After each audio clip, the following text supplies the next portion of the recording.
নমস্কাৰ পৰীক্ষাৰ্থী আকৌ এটা নতুন ভিডিও আৰু নতুন টপিকৰ সৈতে আপোনালোক সকলোকে স্বাগতম জনাইছো আশা কৰো এই টপিকটোৱে আপোনালোকৰ আহিবলগীয়া পৰীক্ষাসমূহত সহায় কৰিব তো দেৰি নকৰি আৰম্ভ কৰো প্ৰথম প্ৰশ্ন who was the founder of Bengal gazette Bengal গেজেটৰ প্ৰতিষ্ঠাপক কোন তো প্ৰথমে বেংগল গেজেটৰ প্ৰতিষ্ঠাপক কোন জনাৰ আগতে বেংগল গেজেটখন পাবলিছ হৈছিল কেতিয়া 1780 চনত আৰু কোৰ পৰা পাবলিছ হৈছিল বুলি খুদিলে কলকাতাৰ পৰা তো ইয়াৰ শুদ্ধ উত্তৰ হ'ব বেংগল গেজেটৰ প্ৰতিষ্ঠাপক হৈছে option A James Augustus Hicky next question who was the founder of Hindu প্যাট্ৰিয়টৰ প্ৰতিষ্ঠাপক কোন শুদ্ধ উত্তৰ হৈছে হিন্দু প্যাট্ৰিয়টৰ প্ৰতিষ্ঠাপক হৈছে অপচন সি গিৰীশ চন্দ্ৰ ঘোষ লগতে হিন্দু প্যাট্ৰিয়ট পাবলিছ হৈছিল কলকাতাৰ পৰা আৰু পাবলিছ হৈছিল 1853 চনত next question who was the founder of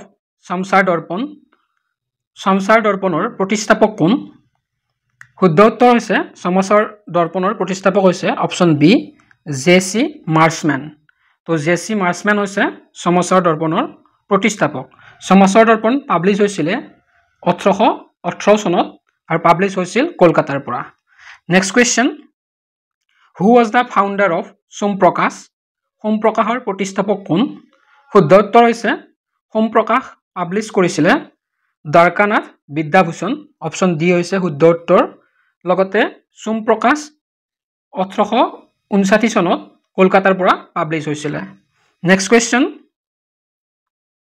number 5 who was the founder of Amrita Bazar নামৰ বাতৰি কাকতখনৰ প্ৰতিষ্ঠাপক কোন শুদ্ধ উত্তৰ হৈছে অমৃত বজাৰ নামৰ বাতৰি কাকতখনৰ প্ৰতিষ্ঠাপক হৈছে মতিলাল নেহেৰু আৰু চিচিল ঘোষ আৰু এইখন পাবলিছ হৈছিল 1868 চনত পাবলিছ হৈছিল কলকাতাৰ পৰা next question who was the founder of Indian mirror নামৰ বাতৰি কাকতখনৰ প্ৰতিষ্ঠাপক কোন শুদ্ধ উত্তৰ হৈছে ইণ্ডিয়ান মিৰৰ নামৰ বাতৰি কাকতখনৰ প্ৰতিষ্ঠাপক হৈছে বীৰ ৰাঘৱাচাৰী অপচন ডি হৈছে শুদ্ধ উত্তৰ পাবলিছ হৈছিল 1861 চনত পাবলিছ কলকাতাৰ পৰা পাবলিছ কৰা হৈছিল নেক্সট কোৱেশ্চন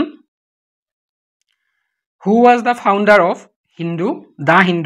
দা হিন্দু নামৰ বাতৰি কাকতখনৰ প্ৰতিষ্ঠাপক কোন শুদ্ধ উত্তৰ হৈছে দা হিন্দু নামৰ বাতৰি কাকতখনৰ প্ৰতিষ্ঠাপক হৈছে option C Bal Gangadhar Tilak publish হৈছিল 1878 চনত মাদ্ৰাছাৰ পৰা next question who was the founder of Kesari নামৰ বাতৰি কাকতখনৰ প্ৰতিষ্ঠাপক কোন শুদ্ধ উত্তৰ হৈছে কেশৰী নামৰ বাতৰি কাকতখনৰ প্ৰতিষ্ঠাপক হৈছে দেৱেন্দ্ৰনাথ টেগোৰ আৰু এইখন পাবলিছ হৈছিল 1881 চনত বোম্বেৰ পৰা next question who was the founder of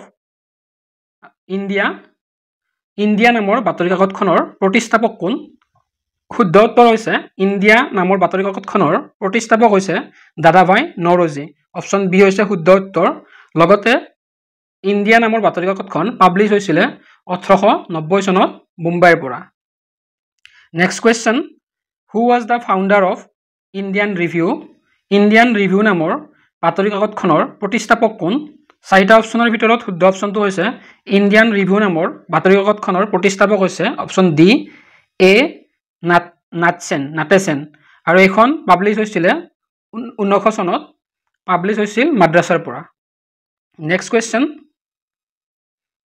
who was the founder of Indian opinion নামৰ বাতৰি কাকতখনৰ প্ৰতিষ্ঠাপক কোন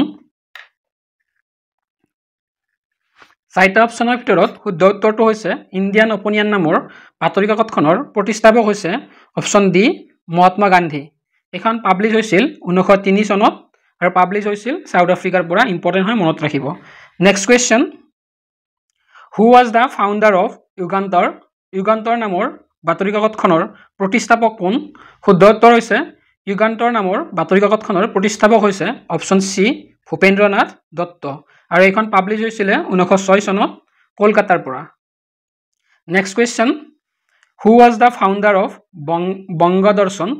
বংগদৰ্শন নামৰ বাতৰি কাকতখনৰ প্ৰতিষ্ঠাপক কোন চাৰিটা অপচনৰ ভিতৰত শুদ্ধ অপচনটো হৈছে অপচন এ বংকিম চন্দ্ৰ চেটাৰ্জী বংকিম চন্দ্ৰ চেটাৰ্জীয়ে বংগদৰ্শন নামৰ বাতৰি কাকতখনৰ প্ৰতিষ্ঠা কৰিছিল 1873 চনত কলকাতাৰ পৰা। Next question, who was the founder of the leader? The leader নামৰ বাতৰি কাকতখনৰ প্ৰতিষ্ঠাপক কোন? চাৰিটা অপশ্যনৰ ভিতৰত শুদ্ধ অপশ্যনটো হৈছে দ্য লিডাৰ নামৰ বাতৰি কাকতখনৰ প্ৰতিষ্ঠাপক হৈছে অপশ্যন ডি মদন মোহন মালৱিয়া। এইখন পাব্লিছ হৈছিলে 1918 চনত এলাহাবাদৰ পৰা। Next question, who was the founder of Swadesh Mitram? Swadesh Mitram নামৰ বাতৰি কাকতখনৰ প্ৰতিষ্ঠাপক কোন?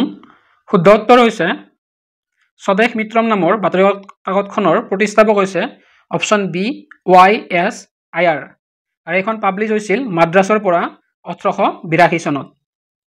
Next question, who was the founder of servant of India?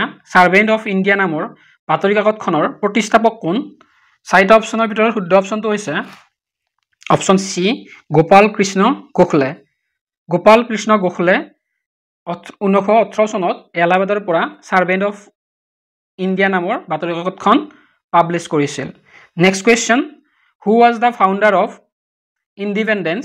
Independence নামৰ বাতৰি কাকতখনৰ প্ৰতিষ্ঠাপক কোন? চাৰিটা অপশ্যন বংকিম চন্দ্ৰ চেটাৰ্জী, মতিলাল নেহেৰু, গোপাল কৃষ্ণ গোখলে, মদন মোহন মালৱিয়া।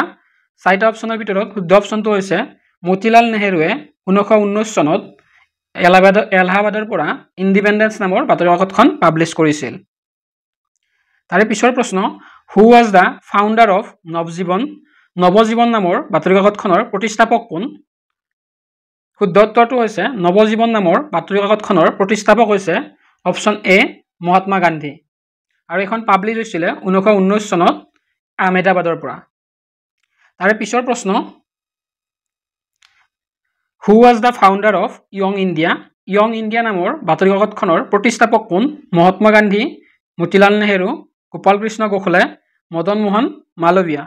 চাৰিটা অপশ্যনৰ ভিতৰত শুদ্ধ অপশ্যনটো হৈছে অপশ্যন এ মহাত্মা গান্ধীয়ে 1919 চনত আহমেদাবাদৰ পৰা য়ং ইণ্ডিয়া নামৰ বাতৰি কাকতখন পাব্লিছ কৰিছিল। তাৰে পিছৰ প্ৰশ্ন, who was the founder of Hindustan times? Hindustan times নামৰ বাতৰি কাকতখনৰ প্ৰতিষ্ঠাপক কোন? মহাত্মা গান্ধী, KM পানিকৰ, গোপাল কৃষ্ণ গোখলে, মদন মোহন মালৱিয়া। চাৰিটা অপশ্যনৰ ভিতৰত শুদ্ধ অপশ্যনটো হৈছে KM পানিকৰে 1924 চনত হিন্দুস্তান টাইমছ নামৰ বাতৰি কাকতখন পাব্লিছ কৰিছিলে মুম্বাইৰ পৰা। নেক্সট কুৱেশ্যন, লগতে আজিৰ ভিডিঅ'টোৰ শেষৰটো প্ৰশ্ন, who was the founder of Harijan? Harijan নামৰ বাতৰি কাকতখনৰ প্ৰতিষ্ঠাপক কোন? শুদ্ধ উত্তৰ হৈছে অপশ্যন এ মহাত্মা গান্ধী। মহাত্মা গান্ধীয়ে 1933 চনত পুনেৰ পৰা হৰিজন নামৰ বাতৰি কাকতখন পাব্লিছ কৰিছিল। তো আজিৰ ভিডিঅ'টোৰ ইমানখিনি আছিলে, ধন্যবাদ।